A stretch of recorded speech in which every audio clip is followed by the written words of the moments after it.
Olá, aqui é o pastor David Paniago e hoje vamos meditar sobre João, capítulo 1, versículo 14. O versículo nos diz assim: E o Verbo se fez carne e habitou entre nós, e vimos a sua glória, como a glória do unigênito do Pai, cheio de graça e de verdade. Mais uma vez, e o Verbo se fez carne e habitou entre nós, e vimos a sua glória, como a glória do unigênito do Pai, cheio de graça e de verdade. Primeira parte do versículo: e o Verbo se fez carne e habitou entre nós. O prólogo do Evangelho, segundo escreveu o apóstolo João, começa afirmando a divindade de Cristo e vai seguir concluindo com a sua humanidade, pois o Senhor Jesus é o verdadeiro homem e verdadeiro Deus. A sua divindade está presente em toda a Bíblia. Ela às vezes é citada de maneira direta e às vezes de maneira indireta. Ela é evidente nos ensinos de Jesus, ou seja, através das suas palavras e também nas suas obras. Afinal, muitas vezes presenciamos na Bíblia os discípulos perguntando: mas quem é esse que o vento e o mar obedecem? Quem é esse que os peixes obedecem? E eles também, com perguntas indiretas que com certeza fizeram na própria mente: mas quem é esse que transforma água em vinho? Mas quem é esse que ressuscita até mortos? Essas obras são obras da divindade. Há muita abundância de detalhes, por isso não vou mencioná-los aqui, senão o vídeo vai ficar muito longo. Só que a encarnação do Verbo significa que Cristo, que Deus, assumiu a forma humana. Está lá em Filipenses 2, ele sendo em forma de Deus, não teve por usurpação ser igual a Deus, mas humilhou-se a si mesmo, tomando a forma de servo, fazendo-se semelhante aos homens. A concepção e o nascimento virginal de Jesus é obra do Espírito Santo. Está profetizada em Isaías 7,14, cumprida em Mateus 1:23. Essa encarnação é considerada e chamada por Paulo de um mistério. 1 Timóteo, capítulo 3, verso 16. Segunda parte do versículo: e vimos a sua glória, como a glória do unigênito do Pai. Essa glória não é meramente uma glória externa, revelada, como foi revelada na transfiguração. Sobre a transfiguração, João testificou: o que era desde o princípio, o que ouvimos e vimos com os nossos olhos, o que contemplamos e as nossas mãos apalparam, isso proclamamos a respeito da palavra da vida. 1 João 1:1.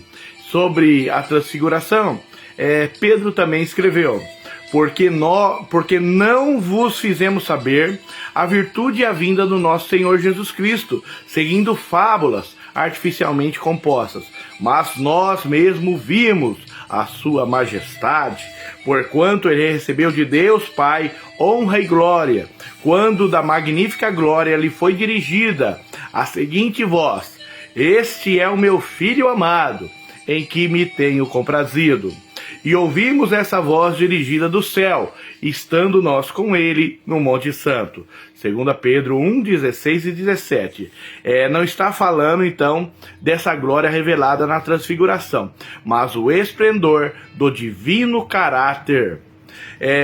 Era a mesma glória de Deus, pois Jesus é exata expressão do ser de Deus. Afinal, nele habita corporalmente toda a plenitude da divindade. Colossenses 2:9. Quem vê o Pai, o vê, pois ele e o Pai são um. Não era uma glória refletida como a glória de um santo, e sim a glória, segundo o próprio versículo, do unigênito do Pai. Era uma glória singular. A etimologia da palavra unigênita em grego indica a deidade do Filho. O vocábulo vem de monos, que quer dizer único, e de genes, que parece derivar de raça, tipo, e não necessariamente do verbo genal, gerar. Então, unigênito, empregado em relação a Jesus, transmite a ideia de consubstancialidade, ou seja, o Filho é da mesma substância do Pai. O Filho é da mesma natureza do Pai. Se o Pai fosse de carne e osso, o Filho seria de carne e osso. Mas uma vez que o Pai é divino, o Filho também é divino. É exatamente o que declara o credo niceno. E cremos em um só Senhor, Jesus Cristo, Filho de Deus, o unigênito do Pai, que é da substância do Pai, Deus de Deus, luz de luz, verdadeiro Deus de verdadeiro Deus, gerado, não criado, de uma só substância com o Pai. Terceira parte, cheio de graça e de verdade. A palavra graça, no Evangelho de João, só aparece aqui e no versículo 16 e 17. É a graça que ele veio dar aos homens. Está escrito no versículo 17. E todos nós recebemos também da sua plenitude, com graça sobre graça. Afinal, a lei foi dada por Moisés, a graça e a verdade vieram por Jesus. A palavra que acompanha graça é a verdade. E a verdade é o caráter essencial do verbo. Esta é a verdade no sentido filosófico da realidade, no sentido ético da sociedade e no sentido moral do amor. Jesus disse a respeito de si mesmo: eu sou a verdade. F.F. Bruce, sobre esse verso, escreveu que Moisés no deserto pediu um favor a Deus. Ele disse: rogo-te que me mostre a tua glória. E a resposta de Deus foi: farei passar sobre ti toda a minha bondade e te proclamarei o nome do Senhor. Êxodo 33, 18. E a Bíblia vai continuar dizendo: e passando o Senhor por diante dele, clamou: Senhor, Senhor, Deus compassivo, clemente e longânimo e grande em misericórdia e fidelidade. Êxodo 34, 5. Essas palavras expressam a bondade que é a glória incomparável de Deus, pois as palavras gregas de João 1,14, traduzidas cheio de graça, charis, e de verdade, aiteia, facilmente podem ser reconhecidas como a tradução da última frase, grande em misericórdia, no hebraico esed, e fidelidade, do hebraico emet.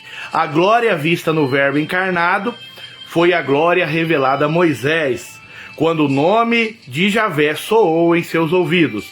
Porém agora esta glória foi manifestada aos homens, foi manifestada na terra a todos os que nele creem, e os que nele creem são chamados filhos de Deus, porque são atingidos pelo poder desta glória. Que Deus em Cristo vos abençoe. Até o próximo vídeo.